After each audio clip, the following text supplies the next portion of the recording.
What up, Houston Texans fans? Uh, Bittersweet week 13. Yep.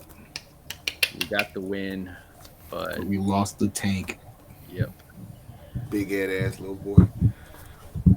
he's out for the season. You Um, doing cracked his fibula? I believe That's the yeah, word. yeah, Yeah. that's the word. Yeah, it's I mean, when we saw it, we were writing in our chat. We pretty much knew it was over. Dunzo. Yep. Oh man, he got hit by one player and went one way, and then they took his legs the other way. He was just along for that ride. That was a car collision on his leg. I knew it was fucked up. Yeah, there's certain hits in the NFL. You're like, yep, that's it. And he's so small. Let's be honest. Like, he knew, but it makes you want to think. It's like, why are you even there? You have no business in the middle of that pack trying to block anything. Yeah, Yeah, I don't understand the point of him being in there for that. I mean, I suppose he might have been doing his job because the hole was open, but it still is like you're like 170 pounds, bro. What are you doing? If that, they could have brought somebody else in to do that, or I mean, you could tell like right after it, D'Amico's face was like, "Damn The it!" whole team stood there and knew. They're like, "Yo, get him some help. Like he needs some milk." Yeah, if he had drank milk, his bone would have been shot already. yeah. They asked CJ how he felt about it. Of course, he said, "Forget football. Tank is a person. It's tough. I'm hurt. I can't sugarcoat it. I love Tank to death." I mean, you could tell that brotherhood right there is there. Sadly, it goes on the list of injuries we have this whole season. Like Lermy Tunsil was asked about it, and he's like, "Dude, next man up." Sadly, has been our mentality all year. He goes, "We have so many injuries." It's one of those things where like right now it sucks. I mean, it sucks a little bit less because we won the game, but then like you'll look at it at the end of the season, kind of, and it'll be one of those things where like everything happens for a reason. So I'm banking on the fact that something good is going to come out of this in the form of somebody showing out. Do you think maybe Mechie finally is able to step up?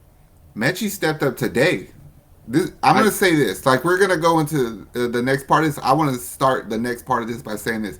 Mechie did some amazing things today. This was the worst day of ball throwing I've seen from CJ. He missed them 3 times.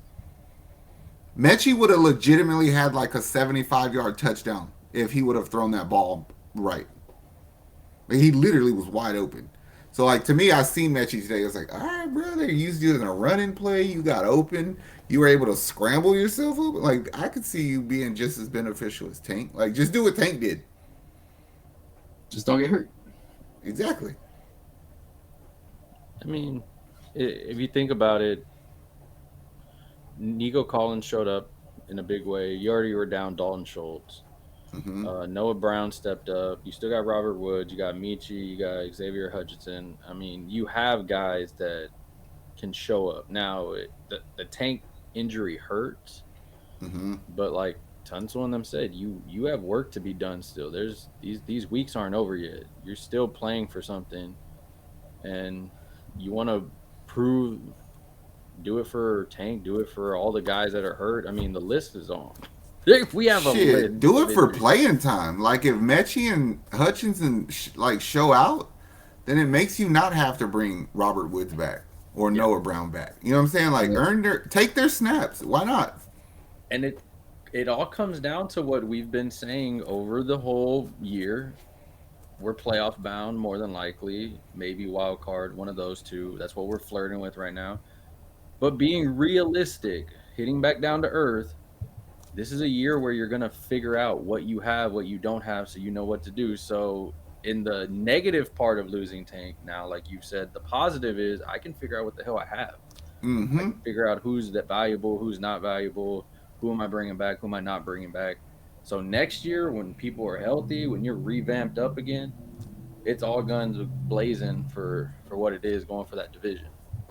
Yeah, and it's really important that y'all figure that out because one thing we don't have is a running back because they suck. You got a touchdown day, bro. I get you, and you took Tank out doing it, but I mean, there's just so many other things that they did wrong. Like in the first quarter, on that first drive, they had like a running play off the guard on the right hand side they clogged it up, but the left side was way open. So Singletary could have just, if he would have just cut back, he'd have been gone. He never looked that way, so they took his dumb ass out.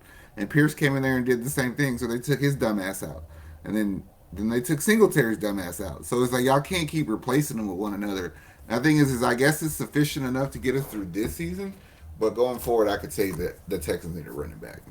Yeah, I will definitely agree to that. You were you were a year early on that. Zach.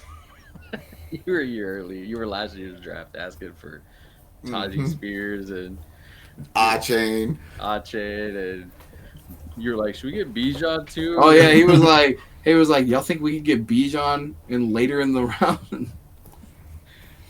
Yeah, you've been ahead of the train on that for sure. I like Brevin Jordan. I think he's half-ass retarded, but he did his role today in the passing game. Couldn't block, but I mean, he caught two balls. He almost scored on one. Um, so I mean, you reject Schultz, and your tight end position looks good. Juice Scruggs looked good to me today. Like I don't have issues with you considering it's your first full game. Dieter did okay. Um, CJ just got to keep leading, bro. Like he played okay today. I'm not gonna sugarcoat it. It's like you played okay. Yeah, it's probably one of his more below average games. 16 for 27, 274 yards, one touchdown, five sacks. Not terrible, no interceptions, thankfully no fumbles, but it wasn't. I mean, CJ technically level. no interceptions on the two Yeah, point conversion. He threw one. yeah. But I mean, like technically, like it was one of those games where it's like, all right, we got the win, but I need to play better type of thing. It's just it's like for instance, like at the end of the first half, he overthrows Mechie, which is a ball we could have scored on. On the first drive, he overthrew Beck because they were blitzing him. But I was like, I think like CJ 3 weeks ago makes that play. You know what I mean? Today on third down, it's like 3rd and 8. He ran for it too early and he ran right to the defenders. And it's like, yeah, CJ 2 weeks ago, it's like, all right, now you're just doing what they're telling you. You're not reading the play. Just you're a football player and go play the play. You know what I mean? Go through your progressions, make the best play, not fucking. You can go off script, is my point. Like when you go off script, you're good. Yeah. Do, do y'all think it's because the magnitude of this game? Like, one, the Tank injury. So, of course, I mean, from how emotional he was in his media conference, like crying real tears and everything, that played a part. But then also, like, you could tell, like, just the physicality of the game. Like, when the Broncos defender got in his face and CJ kind of like head bumped him See, I back. love that. That was dope because I Yeah. think that helped the team. He got us going a little bit, and I told you, I said as soon as they Singleton, the linebacker, got back in his face, the whole team ran up, and I was like, all right, like they work as a unit. They're protecting their quarterback. That shit was dope to me. I don't think that's what it was, bro. I think that the play calling gets stale, and it's like, okay, we're getting first downs, but then I think we're so used to the big play. It's like, all right, fuck it, let's get 60 to move this ball instead of 6 first downs. So when you're constantly running the ball on first down and you're picking up 1 yard and this shit gets monotonous to him, it's like, dude, he's only 22. He's gonna fucking forget what he's doing for a second. Yeah. Yeah, the running backs. Looking at these numbers, 41 yards for Pierce, 36 yards for Singleton, 11 yards for Stroud, and 1 yard for OG. It's so we I didn't mean, break 100 with it was total. weird because like it was some drives where we looked amazing and then we just kind of went into idle for a little bit. It's like, all right, what are we doing? Like, Yeah, there was a Sting, play where Singletary ran for like 15, 20 yards out of nowhere and then never did it again. yeah, and then Damian Pierce did the same thing where he picked up like 19 on like 1st and 20, and then we still ended up punting it or some shit. I was like, what's going on here? It just Yeah, pisses me off really that our offense got stale because Derek Stingley showed out today. He got 2 picks. The second one was beautiful, and we didn't do shit with either one. Like that, we yeah. can't do that. You gotta score off of those turnovers.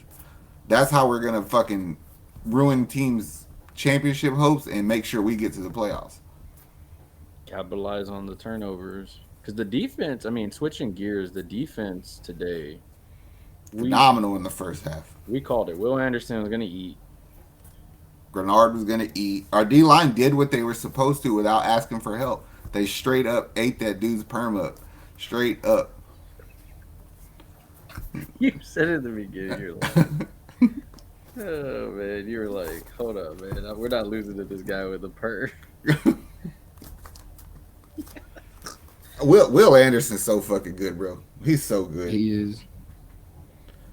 I mean, they couldn't run on him. He was chasing the quarterback. He blocked a punt. He did it all. Yeah, he went in today. I was really stoked about it. They said that he was wasn't he like the defensive player of the week or something off of his game, something like that? Yes. Wouldn't be surprised. The dude was balling the fuck. He had so many QB pressures today. So many QB I think pressures. he had 8 of them altogether. He had 2 sacks, 2 tackles for losses, 5 tackles, 4 quarterback hits, 7 pressures, 1 tip pass that led to an interception, and 1 tip punt that led to a great field position. Very much worth the trade. Very much. Stingley balled out, bro. Anybody who's still got some shit to say about Stingley, I ain't trying to hear it. Like, you could critique him for being a little bit soft sometimes when it comes to tackling, but the interception he had in the third quarter, that second one, that was beautiful. He baited that fool like it was nobody's business. He put meth out in front of a junkie, and he let that ball loose, and Stingley took it. He's tied for 4th in interceptions right now. Sauce who? Sauce who? Nobody's saying nothing on it. They're very quiet on that. They're very quiet on that. This year, you're not hearing nothing about it. That's fine. And CJ went out there and talked about Stingley also. He was like, that dude's good, man. Like, it made a world of difference today to have Perriman and Ward back. Because Perriman is like a crazy person, and he was shutting the middle of the field down. And I think it was such a load of bullshit that they gave Russell Wilson that roughing the passer call when Jimmy Ward lit his bitch ass up, because that was a pop. That should be on every highlight like this week. The only person that I ever see anybody talking shit about now is Petrie. Well, because he talks a lot of shit on the field, but he balled out today too. I know, but I'm talking about like the fans. Yeah, they don't know shit. I know they don't. Let Stingley miss 1 interception, and then Yeah. it's gonna come right back there and be like, "Oh, he should have gotten another one today. He should have had sauce." Yeah, that's exactly what's gonna happen. I mean, it was such a beautiful defensive stand at the end of that game. You know what I mean? I never got nervous for some reason. I was like, nah, we're gonna fucking win this game. We're not gonna let them put this ball in the end zone. The only way they were gonna win is if Russ could run it in. And I was like, nah, Blake Cashman looks pissed off. I don't see that happening. It was a good finish. Yeah, it was solid. We finally have a football team. I'm happy. I still want to make change. Ooh, I wish they would hire me for like 2 weeks just so I could sit in on their conversation. I won't say nothing at all. I'll just write my opinions down and leave. Not gonna lie, I somehow don't believe that. No. I'm just saying, like all last week, I said if the D line plays good, we're gonna win, and I was like, man, they took my strategy. I know they be listening still. I just know. My $40. Jesus. how'd y'all feel about Jimmy Ward today with that interception? It was dope. He baited that fool into throwing it. He went inside on whoever was running up the middle of the field, but he never turned his hips. Russ just got scared and threw that bitch, and Jimmy was like, I'll take it. They gave you that bullshit call earlier when he lit up Russ, but he won the game for us. Desmond King played phenomenal today. That was a bullshit call for not giving him the fumble recovery for the touchdown.